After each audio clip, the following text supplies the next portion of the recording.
When aliens made their first fatal error, Ambassador, Kelrix adjusted his environmental suit as he studied the data flowing across his neural interface. The readings from the human vessel were unlike anything in the Vorthak Empire's extensive databases.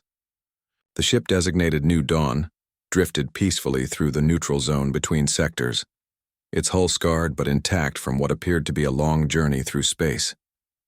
"Fascinating," Kelrix murmured, his translator converting his thoughts into the clicking sounds of his native language. As the Empire's leading expert on newly contacted species, he had encountered dozens of alien civilizations. But humans remained a puzzle that intrigued him deeply. The species had only recently achieved interstellar travel, yet their rapid expansion across several star systems had caught the attention of every major galactic power. Unlike most young civilizations that remained close to their homeworld, humans seemed driven to explore and colonize with an intensity that bordered on reckless. "Sir," his aide, Nexus, approached with data tablets clutched in his forearms. "The detailed scans of the human vessel are complete. The results are concerning." Kelrix accepted the tablet, his large eyes scanning the information quickly. The Vorthak were natural diplomats, evolved from herd animals that valued community cooperation above individual achievement. Their empire had grown through peaceful integration and mutual benefit agreements with hundreds of species. They prided themselves on resolving conflicts through understanding rather than force. 347 life signs aboard, Kelrix read aloud. Standard crew complement for a vessel of that size would be around 200. He paused, focusing on a particular section of the report. "Wait, what is this classification here?" Nexus shifted nervously, his skin changing to a pale blue color that indicated distress among their people. "Sir, according to our biological scanners, 112 of the life signs register as juvenile humans. Based on their size and development indicators, they appear to be offspring in various stages of growth." The tablet nearly slipped from Kelrix's grasp. In all his years of diplomatic service, he had never encountered such a disturbing scenario. "You're telling me this human vessel is carrying children? Younglings who should be safely protected on their homeworld?" "It appears so, sir. Our xenobiology department has confirmed the readings multiple times. These are definitely human offspring, some quite young based on the biometric data." Kelrix felt his secondary stomach clench with disgust. The Vorthak reproductive cycle required their young to remain in carefully controlled nursery environments for the first several cycles of their lives. The idea of subjecting children to the dangers of space travel was horrifying enough, but to do so aboard what appeared to be a military or exploration vessel was beyond comprehension. "Have we established communication with the human vessel yet?" Kelrix demanded, his diplomatic training warring with his instinctive need to protect the young. Captain Maria Santos acknowledged our presence but declined formal diplomatic contact. She stated they were en route to establish a new colony and could not afford delays. "Delays?" Kelrix's voice rose to a pitch that made Nexus step backward. "They're transporting children through space like cargo and they're worried about delays?" The ambassador began pacing across his ship's observation deck, his mind racing through possible explanations. Perhaps human reproduction was different than their databases indicated. Maybe these weren't actually offspring but some other form of life. But the readings were clear, and Vorthak bioscanners were among the most accurate in the known galaxy. "Sir," Nexus ventured carefully, "what are your orders?" Kelrix stopped pacing and stared out at the human ship. His duty as a diplomat was clear.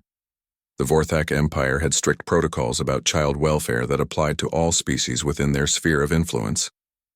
If these humans were indeed transporting children in unsafe conditions, it was his responsibility to intervene. "Open a priority channel to the human vessel," he commanded. "I need to speak with this Captain Santos immediately." Minutes later, the communication screen flickered to life, revealing a human female with short dark hair and eyes the color of Earth's oceans. She wore what appeared to be a practical military-style uniform, and her expression was politely neutral but wary. "Captain Santos," Kelrix began, using his most diplomatic tone, "I am Ambassador Kelrix of the Vorthak Empire. I hope you understand that our interest in your vessel comes from a place of genuine concern. Ambassador, Captain Santos replied, her voice steady and controlled. I appreciate your concern, but as I told your communications officer, we're on a tight schedule. Is there something specific you need? Kelrix took a deep breath, knowing that what he was about to say could either save young lives or create a diplomatic incident. Captain, our scanners indicate that you have over 100 human children aboard your vessel. As a representative of the Galactic Council's child welfare protocols, I must insist on inspecting their living conditions and ensuring their safety. Captain Santos's expression changed subtly. The neutrality remained, but something flickered behind her eyes that made Kelrix's survival instincts whisper warnings. You want to inspect our children? She asked quietly. Yes. The Vorthak Empire has extensive experience in childcare across multiple species. If these younglings are being transported against their will or in unsafe conditions, we are prepared to provide immediate assistance. For a long moment, Captain Santos stared at him through the screen. Then she spoke, and her voice carried an undertone that made every hair on Kelrix's body stand up. Ambassador, let me make sure I understand you correctly. You believe our children are being held against their will? The evidence suggests that possibility, Kelrix replied, though he was beginning to sense he had made some sort of error. Children should be safe on their homeworld, not subjected to the dangers of space travel. Captain Santos was quiet for several seconds. When she spoke again, her voice was carefully controlled. Ambassador Kelrix, would you like to meet our children? Before Kelrix could respond, the camera angle shifted, and he found himself looking at what appeared to be a classroom. Human children of various ages were seated at desks, working on what looked like educational materials. They appeared healthy, happy, and completely at ease in their environment. A small human with bright eyes and gaps between her teeth looked up at the camera and waved. Hi, alien friend, she called out cheerfully. Are you the one who thinks we're prisoners? That's silly. This is our home. Other children began looking up from their work, and soon Kelrix was facing a dozen young faces, all smiling and curious, rather than fearful or distressed. One older child raised his hand and asked, Do you really have 4 arms? That's so cool, can you juggle? The camera shifted back to Captain Santos, and Kelrix could see something in her expression that he was only beginning to understand. It, wasn't anger exactly, but something far more dangerous. It was the look of a mother whose cubs had been threatened. Ambassador, she said softly, these children aren't prisoners. They're our future. They're our hope. They're the reason we left Earth to find new worlds where they can grow and thrive in safety. Her voice grew stronger. They're our families. Kelrix felt understanding dawn like a cold sunrise. You're colonists, he said slowly. Families traveling together to establish a new settlement. That's exactly what we are. The New Dawn isn't a military vessel carrying captive children. It's an ark carrying families to their new home. Captain Santos leaned forward slightly. Every child on this ship is here because their parents chose to give them a chance at a better life on a new world. The ambassador felt his embarrassment burn through his scales, but his diplomatic training kept him focused on the larger issue. Captain, I apologize for the misunderstanding. However, our concern remains valid. Space travel with children presents significant dangers that we've spent 5 years preparing for, Captain Santos interrupted. Every family aboard this ship volunteered for this mission. Every child has been trained in emergency procedures. Every parent has made the choice to risk everything for their children's future. Her eyes grew hard. And every adult on this ship will do whatever it takes to protect these children from any threat. Something in her tone made Kelrix realize he was standing on the edge of a diplomatic precipice. Captain, I assure you, the Vorthak Empire means no harm to your people. We simply wanted to ensure the welfare of the children. I understand that, Ambassador, but you need to understand something about humans. Captain Santos's voice carried a weight that seemed to press against Kelrix's consciousness. We don't just protect our own children, we protect all children. And when someone threatens what we're protecting... She paused, and the silence stretched uncomfortably. Well, let's hope it never comes to that. The communication ended abruptly, leaving Kelrick staring at a blank screen. Around him, his crew worked quietly at their stations, but he could sense their unease. The humans' reputation as fierce warriors was well known throughout the galaxy, but this was something different. This was something primal and infinitely more dangerous. "Sir," Nexus approached cautiously, "shall we report this incident to the Council as resolved?" Kelrix continued staring at the space where Captain Santos's face had been. "Nexus, in all our diplomatic encounters, have we ever dealt with a species that travels as family units? Complete genetic lines moving together across space?" "No, sir. Most species establish colonies through specialized colonist castes or volunteer groups. The idea of entire families, including children, making such journeys is unprecedented." "Yes," Kelrix murmured. "And I think we've just learned something very important about humanity. They don't just colonize space. They expand as families. Every ship is a community. Every settlement is a home." He turned to face his aide. "And every adult is a parent willing to die for their children." As the Vorthak vessel prepared to continue its patrol route, Kelrix found himself thinking about the small human who had waved at him through the screen. The child's casual friendliness in the face of what she perceived as a silly misunderstanding revealed something profound about human nature. These weren't a species driven by conquest or resources. They were driven by the desire to build better lives for their young. He made a mental note to update the Vorthak databases with a new classification for humanity: family-centric expansion species. Approach with extreme caution when children are involved. Unknown to Kelrix, his encounter with the New Dawn had already begun to ripple across subspace communication networks. Within hours, his report would reach Vorthak Command, and from there, spread to other galactic powers. The story of humans who carried their children to the stars would become legend. But more importantly, it would become a warning. The galaxy was about to learn its first crucial lesson about humanity: threaten their children, and discover what happens when an entire species becomes your enemy. As the New Dawn continued toward its destination, Captain Santos stood in the observation lounge watching the stars. Around her, human families lived their daily lives aboard the ship that was their temporary home. Children played in carefully designed recreational areas while their parents worked to maintain the vessel and prepare for their new life ahead. She thought about Ambassador Kelrix's genuine concern and felt a moment of appreciation for his species' protective instincts. But she also remembered the chill that had run down her spine when he suggested inspecting their children, separating families, determining what was safe for human offspring. The galaxy had just received its first glimpse of what humanity truly was: not conquerors or explorers driven by curiosity alone, but families seeking better futures for their children, and anyone who stood between human parents and their children's welfare would learn why love was the most dangerous force in the universe. Captain Santos touched the family photo clipped to her uniform pocket, smiled at the stars ahead, and went to check on the children's evening educational session. Tomorrow would bring new challenges, but tonight, her extended family of 347 souls sailed safely through the darkness toward their new home. The galaxy would never be quite the same.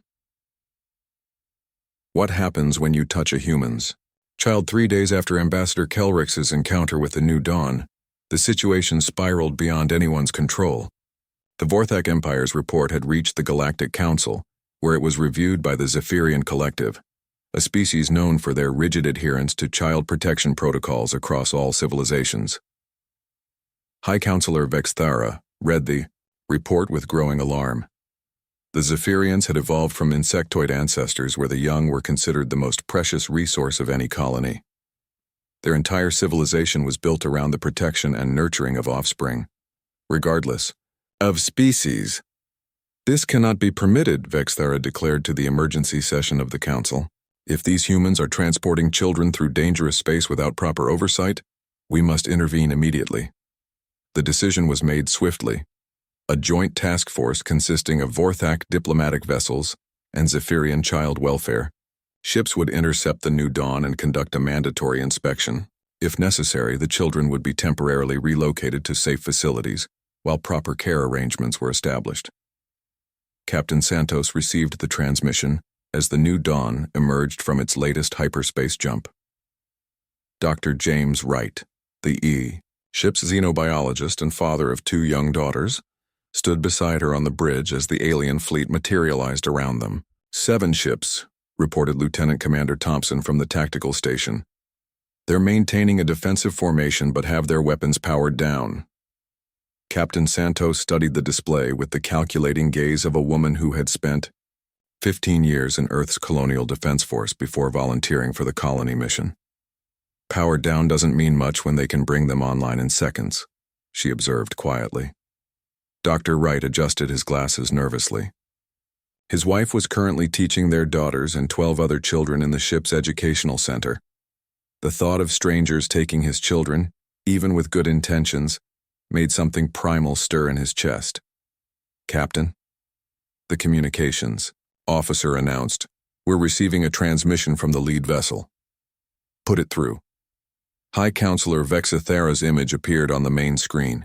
The Zephyrian's compound eyes glittered with an intensity that spoke of absolute conviction. "Captain Santos of the human vessel New Dawn. I am High Counselor Vexithera of the Galactic Council Child Welfare Division. You will prepare for immediate boarding and inspection." Captain Santos felt the temperature on the bridge seemed to drop several degrees. Around her, she could sense her crew's tension ratcheting up with each word. "High Counselor, we are a civilian vessel in neutral space. By what authority do you propose to board us?" "By the authority of galactic law regarding the protection of children," Vexithera replied without hesitation. "Our preliminary scans confirm the presence of over 100 juvenile humans aboard your vessel. These children will be temporarily relocated to proper care facilities until we can establish appropriate guardianship arrangements." The words hit the bridge like a physical blow. Dr. Wright took a step forward, his usually calm demeanor cracking. "You want to take our children?" he asked, his voice barely controlled. "Dr. Wright," Captain Santos warned softly, but she understood his reaction completely. Every parent on the ship would be feeling the same surge of protective fury. "The children will be provided with excellent care," Vexithera continued, apparently not recognizing the danger signals. "Our facilities are equipped to handle multiple species and will ensure their safety while we resolve this situation." Captain Santos looked around her bridge at the faces of her crew. These weren't just officers and technicians. They were parents, aunts, uncles, and family friends. Every single person on this ship had a personal investment in the children currently, attending classes, playing in recreation areas, and sleeping safely in their family quarters. "High Counselor," she said carefully, "I need to consult with my senior staff. Will you give us 1 hour to prepare for your inspection?" "You have 30 minutes, Vexithera replied. "Prepare to lower your shields and power down your engines. Any attempt to flee will be considered evidence of wrongdoing." The transmission ended, leaving the bridge in tense silence. Captain Santos turned to her crew and saw her own determination reflected in their faces. "All department heads to Conference Room A," she announced. "Dr. Wright, please ask Ms. Rodriguez to gather the parents for an emergency meeting, and tell her to keep the children in their current activities. We don't want them frightened." 20 minutes later, Captain Santos faced 43 adults in the ship's main conference room. These were the parents and guardians of every child aboard the New Dawn. Teachers, engineers, doctors, farmers, and technicians who had all volunteered to leave Earth behind and build a new life for their families. "They want to take our children," Dr. Wright reported, his voice steady despite the fury burning in his eyes. "Temporarily, they claim, for their own protection." The reaction was immediate and volcanic. Parents began speaking at once, their voices rising in anger and fear. Maria Gonzalez, mother of 3 and the ship's head of hydroponics, stood up with tears in her eyes. "My children have never known any home but this ship," she said, her voice carrying clearly over the noise. "They were born here. This is their world. These aliens want to rip them away from everything they know because they think they know better than us how to care for our own babies?" "What about Tommy?" asked Sarah Chen, whose 8-year-old son had been born with a rare medical condition that required careful monitoring. He needs his medication every 6 hours. Do these aliens even know human physiology well enough to keep him alive? Captain Santos raised her hand for silence. When the room quieted, she spoke with the calm authority that had made her one of Earth's most respected colony commanders. Here's what we know, she began. They have 7 ships surrounding us. They have superior firepower and numbers. They believe they're acting in the best interests of our children. She paused, meeting the eyes of each parent in the room. But they don't understand the first thing about humans. Dr. Wright leaned forward. What are you proposing, Maria? I'm proposing we show them what happens when someone tries to separate human families, she replied quietly. But first I need to know that every parent in this room is committed to protecting our children, no matter what it costs. The response was immediate and unanimous. Voices rose in affirmation, hands raised in support, and Captain Santos saw something in the faces around her that would have terrified the alien fleet if they could have witnessed it. All right then, she said, activating her personal communicator. All senior staff, implement Protocol 7 immediately. All parents, return to your children and prepare them for a sleepover in the central recreation area. Tell them it's a special party. As the adults filed out to their tasks, Dr. Wright remained behind. Maria, Protocol 7 was designed for hostile military encounters. Are we really going to treat a child welfare inspection as an act of war? Captain Santos looked out the conference room's viewport at the alien ships waiting patiently for their compliance. James, they want to take our children away from us. In my book, that is an act of war. 30 minutes later, High Counselor Vex Ithara watched with satisfaction as the human vessel lowered its shields and powered down its engines. The inspection would proceed smoothly, and soon the endangered children would be safely relocated to proper facilities. Boarding parties, prepare for transport, she commanded. Remember, these humans may be emotionally attached to the children, but they will understand that we act in the younglings' best interests. The first sign that something was wrong came when the boarding party materialized in the New Dawn's main docking bay. Instead of a small reception committee, they found themselves facing 30 humans in what appeared to be maintenance coveralls. The humans weren't armed, but their stance and expression suggested they were anything but cooperative. Welcome aboard, said a man with graying hair and intense blue eyes. I'm Chief Engineer Rodriguez. Captain Santos asked me to escort you to the children. High Counselor Vex Ithara studied the human carefully. Your cooperation is appreciated. Please lead us to the juvenile holding areas immediately. Holding areas? Rodriguez repeated, and something flickered across his face. Sir, we don't have holding areas. We have homes. As they moved through the ship's corridors, the boarding party began to notice details that their pre-mission briefings hadn't prepared them for. The walls were covered with children's artwork. Family photos were displayed in every available space. The air carried the scent of cooking food and the sound of distant laughter. This is a family ship, one of the Vorthak officials whispered to his companion. They actually live here. They arrived at the central recreation area to find a scene that defied every expectation. The space had been transformed into what looked like a massive camping area. Children of all ages were sitting in groups, sharing stories and playing quiet games. Adults moved among them, but not as guards or supervisors. They moved as parents, checking on their children. Captain Santos approached the boarding party with a calm smile that didn't reach her eyes. High Counselor, welcome to our home. As you can see, our children are safe, happy, and exactly where they belong. Vex Ithara's compound eyes took in the scene with growing confusion. The children appeared healthy and content. They showed no signs of distress or mistreatment. In fact, they seemed curious about the alien visitors rather than frightened. A small girl with curly red hair tugged on Captain Santos's sleeve. Mama Maria, are these the aliens who want to take us on a trip? Can we show them our school? Maybe later, sweetheart, Captain Santos replied gently. Right now, the adults need to talk.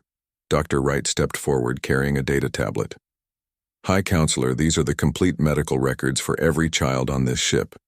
As you'll see, they're all current on their vaccinations, receiving proper nutrition and meeting all developmental milestones.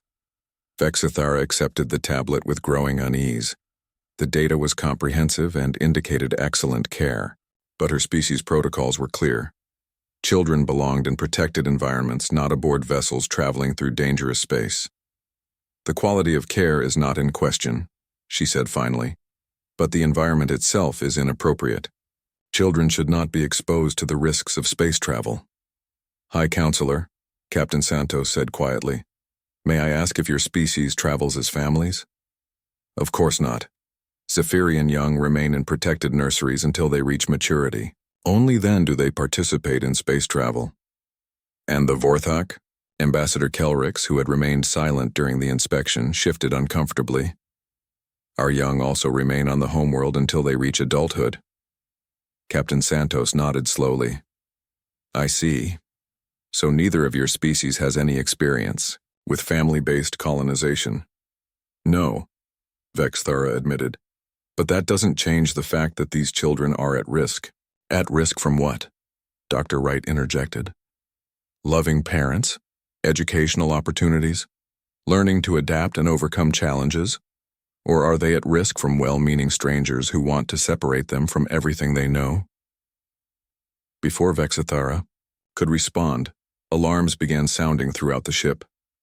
Captain Santos touched her communicator. Bridge, report. Captain, we have a problem, came Lieutenant Thompson's voice. Long-range sensors are detecting a pirate fleet approaching our position. 12 vessels heavily armed. They'll be here in 20 minutes. The recreation area fell silent. Every adult present understood the implications immediately. The alien ships surrounding them would be forced to choose between protecting themselves and protecting the new dawn. Captain Santos looked directly at High Counselor Vexithara. High Counselor, you wanted to see how we protect our children. You're about to get a demonstration. What happened next would become legend throughout the galaxy. The adults of the New Dawn moved with a coordination that spoke of months of preparation and drill. Children were quickly but calmly moved to the ship's most protected areas. Emergency protocols activated seamlessly, and something awakened in the human vessel that the alien observers had never imagined possible.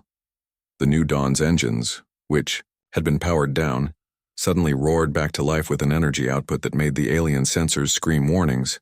Weapon systems that had been invisible to their scans suddenly appeared throughout the ship's hull, and from somewhere deep within the vessel came a harmonics that seemed to resonate with the protective fury of every parent aboard. High Counselor, Captain Santos said, her voice carrying a new quality that made the alien's skin crawl. You're welcome to stay and see how humans really protect their children, or you can take your ships to a safe distance and watch from there. As the pirate fleet emerged from hyperspace, the observers would witness something that would reshape galactic understanding of humanity forever. They would see what happened when human parents were threatened with the loss of their children. They would see why love was the most dangerous force in the universe. How human love rewrote the rules of space. The pirate fleet that emerged from hyperspace was led by Captain Scrax the Ruthless, a Catherian whose reputation for brutality was known across 17 star systems.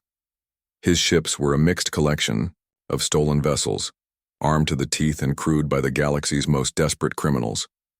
They had been tracking the human colony ship for weeks, waiting for the perfect moment to strike. 12 ships, all armed, Scrax growled to his crew. But look what we have here. 7 council vessels just sitting there like gifts. We'll take everything valuable and sell the rest. His reptilian eyes glittered with greed, especially those human younglings. They're a species that pay premium prices for exotic children.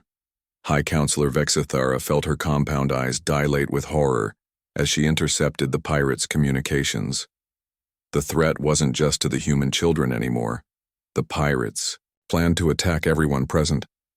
Captain Santos, she transmitted urgently to the New Dawn. Our ships will form a defensive perimeter. You should flee immediately with your children. Captain Santos's response came back with a calmness that was somehow more frightening than panic would have been. High Counselor, with respect, you have no idea what you're dealing with. Please move your ships to a minimum safe distance of 50,000 kilometers. Captain, we cannot abandon children to pirates, Vexithara protested.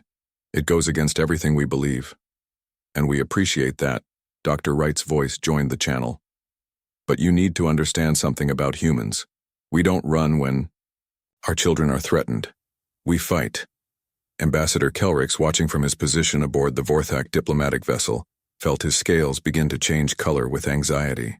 Captain Santos, your ship appears to be a civilian colonist vessel. You cannot possibly have the firepower to engage 12 pirate ships. Ambassador, Captain Santos replied, and her voice carried a new harmonic that seemed to resonate through subspace itself. You're about to learn the difference between a human civilian vessel and a human family vessel. What happened next defied every law of physics that the assembled aliens thought they understood. The new dawn began to change. What had appeared to be a standard colony ship started shedding its outer hull layers like a snake molting its skin. Beneath the civilian exterior, something else emerged. Weapon systems that hadn't shown up on any scan suddenly materialized along the ship's hull. Energy conduits that had been hidden within the superstructure began to glow with power levels that made the alien sensors overload. But the most shocking transformation was happening to the humans themselves. In the ship's central recreation area, the children remained calm and safe under the watchful eyes of their teachers. But throughout the rest of the vessel, the adults were moving with a coordination that spoke of months of preparation. Every parent, every guardian, every adult who had sworn to protect these children was taking their position in a defense network that had been built into the very bones of the ship. Maria Gonzalez, the hydroponics specialist, was now manning a quantum torpedo launcher that had been concealed within her agricultural bay. Chief Engineer Rodriguez was at the controls of a shield generator that drew power from the ship's life support systems. Dr. Wright had taken position at a scanning station that could target enemy vessels with surgical precision. All stations, report ready, Captain Santos announced to her crew. Remember, people, we're not just fighting for ourselves, we're fighting for every child on this ship. We're fighting for their future. The transformation was complete. The new dawn no longer looked like a peaceful colony vessel. It looked like exactly what it was, a ship full of parents who would do anything to protect their children. Captain Scrax watched the human ship's transformation with growing unease. What in the seven hells is that thing? He demanded of his tactical officer. Unknown, sir. Energy readings they don't make sense. It's like the ship is powered by something our sensors can't identify. I don't care what powers it, Scrax snarled. 12 ships against 1. Attack formation Alpha. Let's get this over with. The pirate fleet spread out and began their assault. Energy beams and missile salvos that could have reduced a small moon to rubble lanced out toward the new dawn. The alien observers held their breath, certain they were about to witness a massacre. The attacks struck the human ship and simply vanished, not absorbed, not deflected. They hit the new dawn's shields and disappeared as if they had never existed. The ship's defensive systems weren't just stopping the attacks, they were negating them entirely. Impossible, High Counselor Vexithera breathed. No, defensive technology can simply erase energy like that. High Counselor, Ambassador Kelrix said quietly, I don't think what we're seeing is purely technological. On the New Dawn's bridge, Captain Santos stood at the center of a command center that hummed with an energy that transcended mere electronics. Every station was manned by a parent whose child was somewhere behind them in the ship's protected areas. The defensive systems weren't just powered by the ship's reactors. They were powered by the collective will of 43 adults who would rather die than let harm come to their children. Captain, Dr. Wright reported from his station, I have targeting solutions on all 12 enemy vessels. Recommend we end this quickly. Agreed. All stations prepare for response fire. But remember, we're not murderers. Disable their weapons and engines only. We're protecting our children, not committing genocide. What happened next would be studied in military academies across the galaxy for centuries to come. The New Dawn's response wasn't the chaotic barrage of a desperate ship fighting for survival. It was the precise, coordinated action of a single organism protecting its young. Beams of energy that seemed to bend space itself lanced out from the human vessel. Each shot struck with surgical precision, finding the exact weak points in the pirate ship's systems. Weapons arrays exploded in cascades of sparks. Engine cores went offline in precisely controlled failures that disabled without destroying. In less than 3 minutes, 12 pirate vessels were dead in space, their crews alive but helpless. Captain Scrax found himself staring at his dead control panels in shock. "How?" he whispered. "How did one ship do this?" The answer came over the communication channel in Captain Santos's voice, but now that voice carried harmonics that seemed to echo from somewhere beyond normal space. "Captain Scrax, this is Captain Santos of the human vessel New Dawn. Your ships are disabled, but your crews are unharmed. You have one choice. Leave this system immediately and never threaten children again, or find out what happens when we stop being gentle." Scrax looked at his tactical displays showing the impossible energy readings coming from the human ship and made the only rational choice available. "Emergency pods, abandon ship, all crews to the escape craft." Within minutes, the pirate fleet was fleeing the system in their emergency vessels, leaving their disabled ships behind as monuments to their failure. As the immediate threat ended, the New Dawn began to change again. The weapon systems retracted back into their hidden positions. The energy conduits dimmed to normal levels. The ship's hull began to reform its civilian appearance, but the aliens who had witnessed the transformation would never forget what they had seen.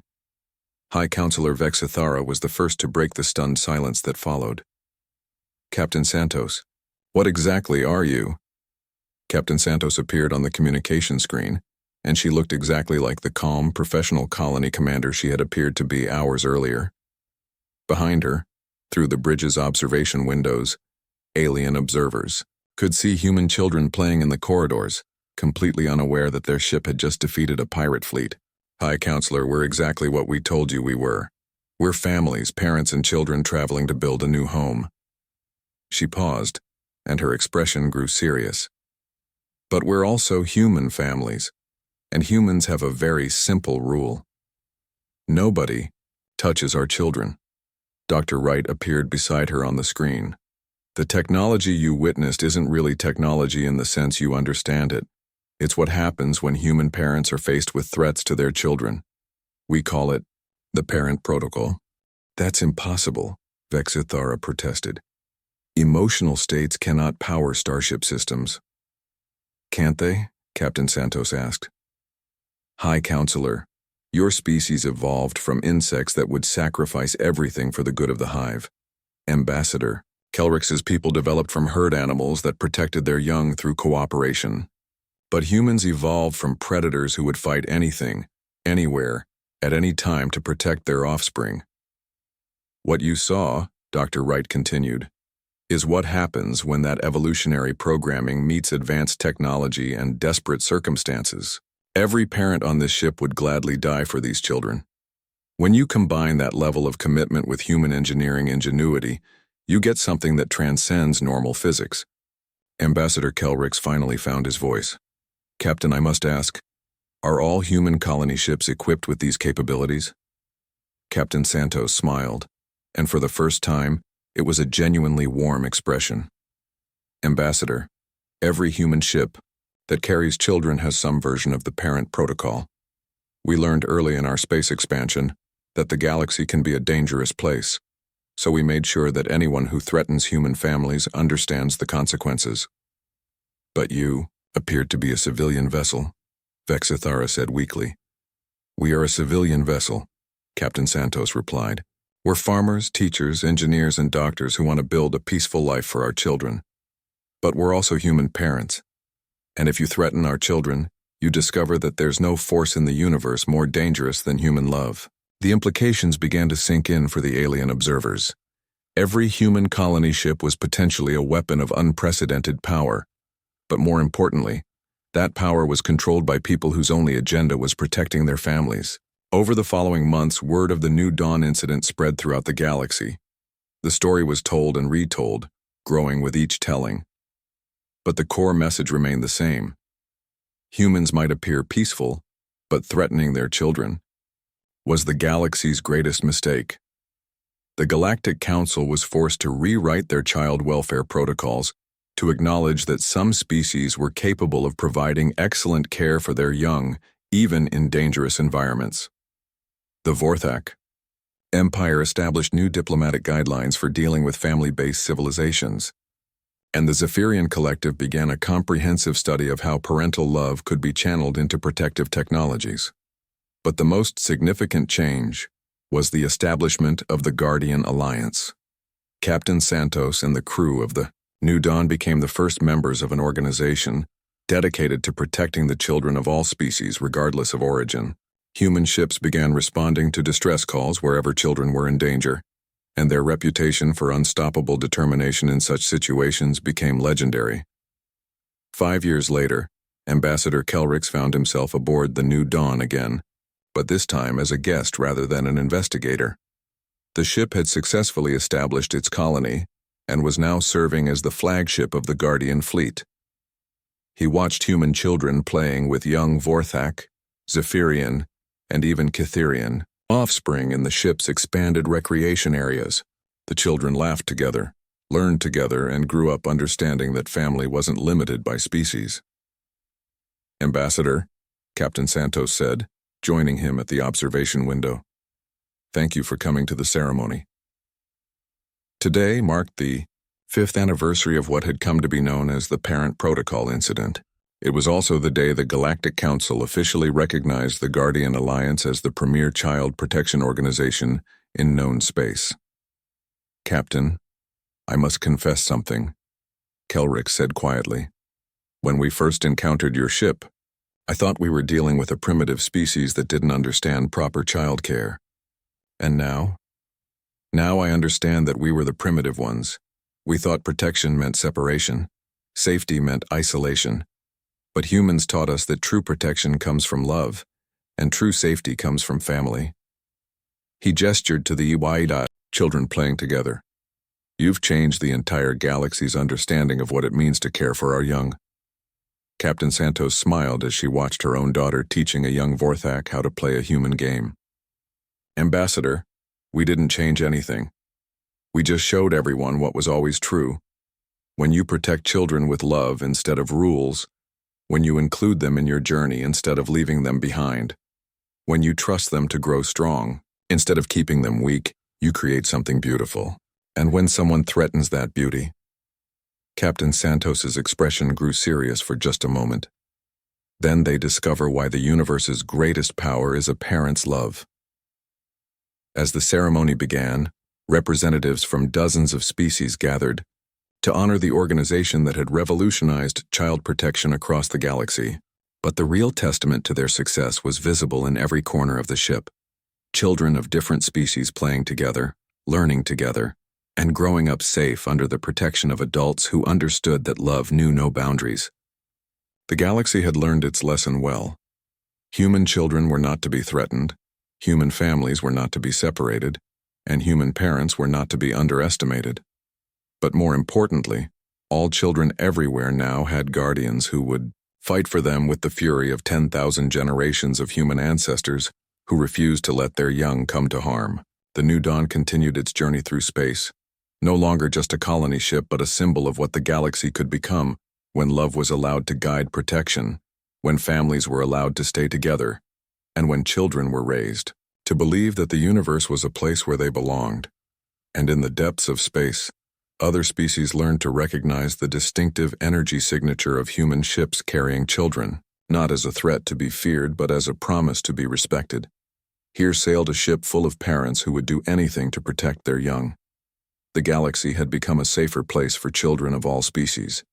And that, Captain Santos reflected, as she tucked her own daughter into bed that night, was exactly what they had set out to accomplish when they left Earth so many years ago. Human love had indeed rewritten the rules of space, and everyone was better for it.